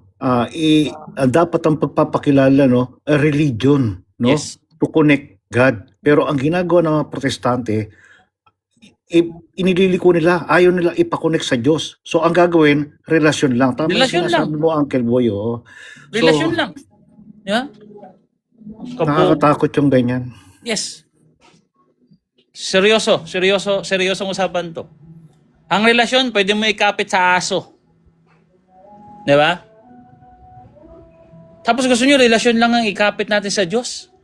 Anong klaseng kalokohan yan, guys? Religion po ang tama. Hindi relasyon lang. Ang religion, iyan ang relasyon na specific lang sa Diyos. Diba? Ang masaklap pa nito, Uncle Boy, kung mapapansin mo, no, sasabihin nilang walang religion, wag na maniwala sa religion, tapos sabay sasamahan pa nila, walang perpektong religion. Ito ang masaklap. Yung tinayong iglesia ni Kristo, no, nagtayo si Kristo ng kanyang iglesia, no, kay St. Peter. Ito ba'y hindi perpekto? Mismong si Jesus ang nagtayo ng kanyang simbahan, no? Tapos sasabihin ng mga protestante, walang perpektong religion. Nakita nyo kung paano manlil lang ang demonyo. Una sa lahat, wala naman kayo, sa totoo lang, Uncle, ito seryoso na tayo, huwag na tayong magbulahan talaga. Wala kayong tamang interpretation sa Bible. hawak nyo yung Bible, hindi nyo yan kayang intindihin. Sa totoo lang.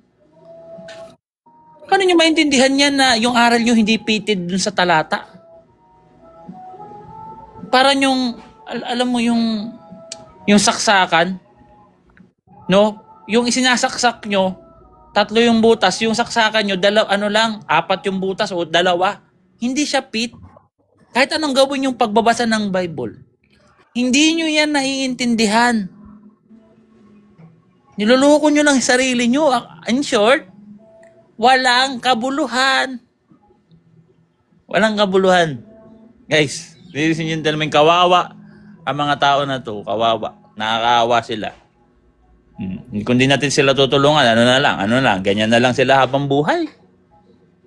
Mukhang kawawa. May hawak na Bible, hindi naiintindihan. Tapos piling magaling. Piling magaling pa. Wow. Galing ah.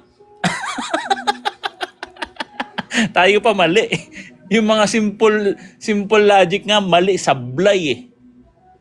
Diba? Katulad dito, Uncle Boy, no? Yung sinabi ni Mike Mendez, kapag mali ang nagtuturo, maraming maliligaw kapag nasa maling religion. Tama, sa'yo bumalik yan, no? Checkin mo muna yung history ng kinatatayuan mong pinaniniwala mong pastor, kung kanino nakakonek yan, no? So sana mag-aral tayo, no? Huwag niyong pagkaitan yung sarili niyo, no, ng kaalaman. Napaka-open na ng technology. Huwag kayo magpauto, uupo lang kayo Yes. at makikinig sa mga pastor niyo. No, tapos magsasalita kayo rito, kaharap nyo Katoliko, ganyan ang ibabato nyo. Sa inyo bumabalandra yan, mga kapatid. Maawa kayo. Maawa sa sarili nyo, guys. Bihira kayo. Uy, ask mo pa yan na maawa sila sa sarili nila. Hindi nga sila naawa. Naka. Ginagawa nyo loko-loko mga sarili nyo. Tinatapak-tapaan kayo na nung alam nyo yung mga pasto na nagtuturo sa inyo. Harap-harapan kayong niloloko. Mantakin nyo, ituro sa inyo. Hindi kailangan ng religion, ang kailangan relasyon. Ang klase naman buhay yan. Wabira naman. Araw-araw kinakain nyo yung ganyan, guys. Nabubusog ba kayo? Mabira yung kinakain ng kaluluwa nyo, pamali eh.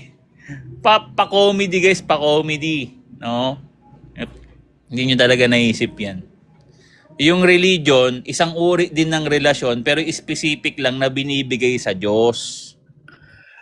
Hindi nyo talaga alam yan eh. Bira kayo. Ito si Mike Mendez, Uncle Boy. Akala niya kasi maraming religion. Tanda natin, ang Catholic Church lang ang tanging nag-iisang relihiyon na tinatag ni Kristo, no? Huwag tayo, baka sabihin niyo, mga INC, mga born again, o whatever, na sino mga denomination dyan, hindi yan mga religion, kaya huwag mo ikakapit na ang mga religion ay sa politika lang, pera-pera lang.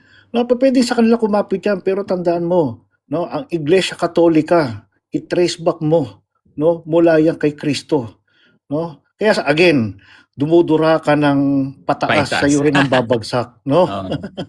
Maawa ka sa sarili mo. Ganito, actually, yung argument niya, para, ang point dito, yung salitang religion, alin ba yung akma? Relasyon ba o religion? Kung sino yung tunay na religion, hindi pa doon tayo nagpupunta. Dito pa lang tayo, alin ba ang tamang sabihin sa paikipag-isa sa Diyos? Religion o relasyon? So hindi mo na, kumbaga, gusto mo nang umiba ng paksa. Ano na nangyari sa paksa dito, sa una? Hindi mo na isosolve. Pipikit mata na lang, ganon. Moving the goalpost yan eh. Kumbaga, ito yung ground natin, gusto mo, patunayan namin iba. Patunayan namin yung ibang paksa kung alin ang tunay na relihiyon. Dito pa lang tayo, di nyo pa nasolbo. Kasimple-simple, basic. Pag pumunta tayo sa tunay na relihiyon, di lalo kayong kawawa. Saan tayo pupunta? Gusto niya sa aral? Para mapatunayan namin tamang relihiyon? Anong aral na ipagmalaki nyo na nasa Bible? Ano? Wala. Sige nga, akyat dito. Challenge nga. Challenge akyat kayo Wala naman dito. sila structure at foundation ng true church. Parang ugaling mga kabit eh. Nag-a-assume na original pero hindi naman.